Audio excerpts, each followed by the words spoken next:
Back with you. Now it is time for a CNN reality check as Florence bears down on the Carolinas. A damning Washington Post editorial is calling President Trump, quote, complicit in this storm, not for failing to prepare, but for failing to address climate change. So senior political analyst John Avlon has more for us. What do you see, John? That's right, Allie. Look, President Trump has been reaching for storm superlatives, as he is wont to do. The biggest, the worst, the most dangerous, and who can forget, tremendously wet.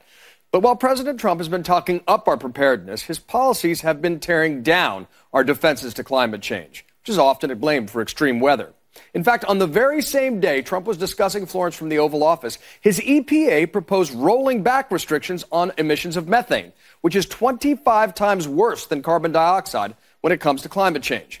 And that's just the latest environmental policy targeted by the Trump administration.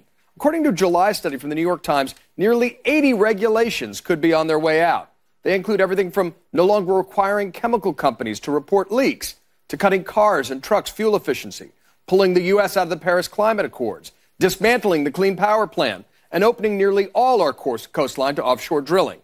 It's so bad that according to 2 Harvard scientists, Trump's environmental policies could lead to an additional 80,000 unnecessary deaths every decade. Not convinced about the connection between climate change and extreme weather? Well, warmer water means more intense storms. And when President Trump called Hurricane Florence tremendously wet, he was actually onto something. The amount of precipitation in our worst storms increased nearly 20% between 1958 and 2007, according to one scientific study. And the relative number of these extreme storms is also up about 40% in that same period.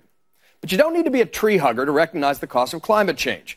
Here's a stat that will get the attention of even the most committed capitalist. The total cost of U.S. hurricanes this decade is more than $343 billion. That's with a B. And southern states, the heart of Trump's base, are the ones that have sustained the most damage and will likely face the greatest cost in the future. Now, just last month, the Richmond Fed released a report that found, quote, evidence that higher summer temperatures could reduce overall U.S. economic growth by as much as 1/3 over the next century, with southern states accounting for a disproportionate share of that potential reduction. And in 2012, North Carolina lawmakers passed a bill explicitly ignoring climate science, forcing officials to work from outdated predictions of sea level rise rather than the latest figures, which are more dire. Their stated motive? To boost development along the coast, which is exactly where Florence is headed. Short-term thinking isn't sufficient to deal with long-term problems. And here's a final stat that should get your attention. We found out late last month that the oldest ice in the Arctic is breaking up for the first time ever, in a development that one scientist simply called scary.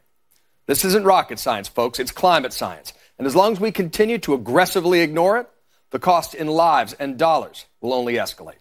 And that's your reality check. John Avlon, that was really helpful. More precipitation we're seeing, and they're seeing that right now in the Carolinas. Thank you very much.